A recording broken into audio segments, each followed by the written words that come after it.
Can't do that. Good! Who do you see? Who's this person? Mommy. And who's this person? Daddy. Okay, son. Is that better? A wee bit back. A wee bit back? You don't. Okay. Hey, Daddy. Talk. Okay. My name's Martin McGann. I'm a teacher. I'm 31 years old and I am Daithi's daddy. My name is Seth, which is short for Persephone. I'm 25. I'm studying part-time in Ulster University and I am Daithi's mummy. My life before Daithi came along was a whole lot more different to now. I was a first year student in Queen's University, so whenever I found out I was pregnant then was a big shock, but it turned out to be the best thing that happened to me.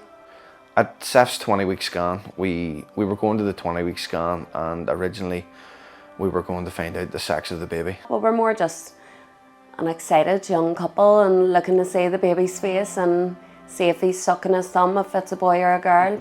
The radiographer had said to me, we're just going to check the baby's heart here, just make sure everything's fine. And I didn't realise anything was happening at the time because I was so excited, but Seth had noticed that the radiographer's face had, and she was very nervous. Martine wasn't looking, but I was staring at her face because you can always tell by somebody's face, and I just seen it fall. And she said, there's something wrong and I'm going to have to get a second opinion here. She left the room. We lived quite close to the hospital and we could walk from the hospital to home. And I can remember that when we found out that, and all we found out was that your child has a heart condition and it looks to be a very serious one. We left the hospital and we didn't speak for a few hours. We just kind of tried to process everything. Fast forward 5 weeks later, we got the confirmation from paediatric cardiology that he has a condition called hypoplastic left heart syndrome, which essentially means he would be born with half a working heart then.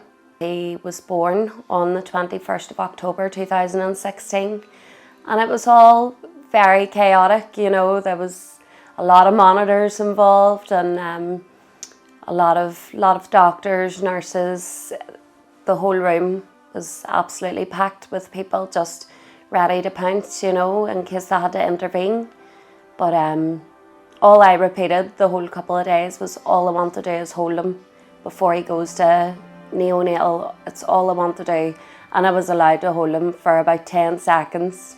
Holding Daithi for the first time was just pure bliss, I'd spent so many months picturing his wee face and thinking about him, and it was just a moment of pure love.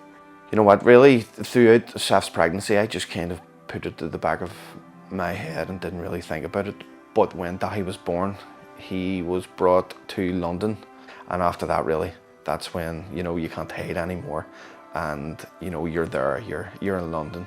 And Daithi had his first open heart surgery when he was 4 days old in Evelina Hospital.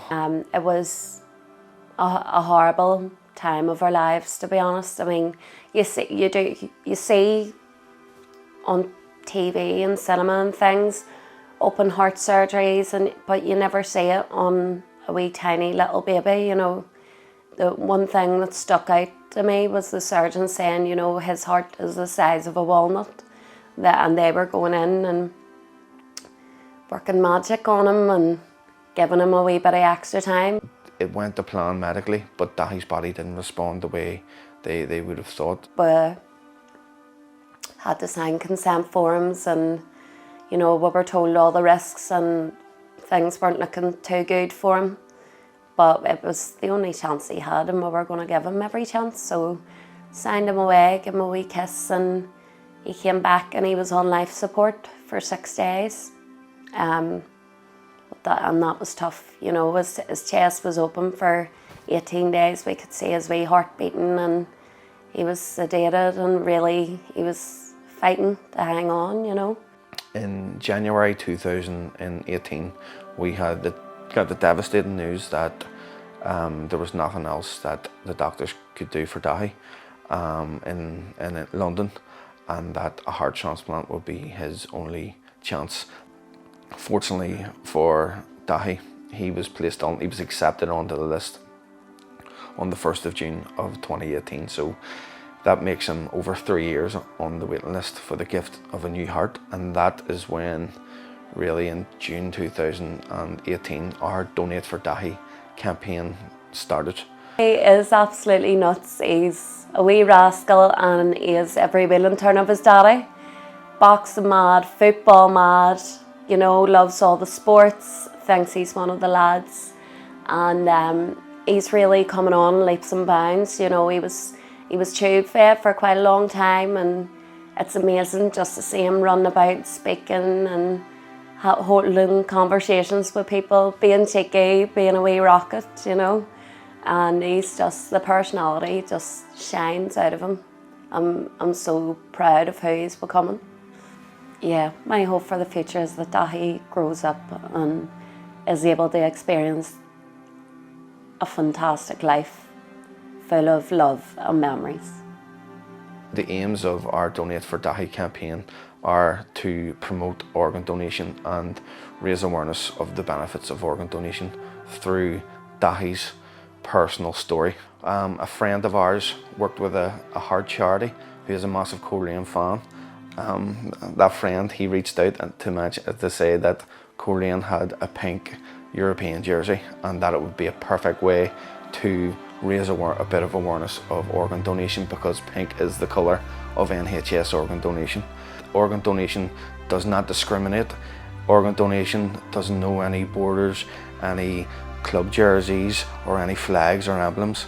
You know, Daithi himself, he's a Cliftonville fan, which are rivals of Coleraine, but that's the thing, we're just so delighted that Daithi and his wee smile, he has managed to unite all politicians in this country, and if that wee smile can unite football clubs on this one question. I know they're rivals on the field and that's a good thing, but if his smile can unite those clubs, you know, all clubs, then we were just so happy. And that's why, you know, we're just absolutely delighted that on one of the biggest games of the year for Coleraine, that they have decided that they're willing to help us in our campaign. So it's just a massive for us, our family, and for the Donate for Daithi campaign. The best way for people to support our Donate for Daithi campaign is to consider joining the organ donor register. It takes less than 2 minutes to do so, and you could one day save up to 9 lives.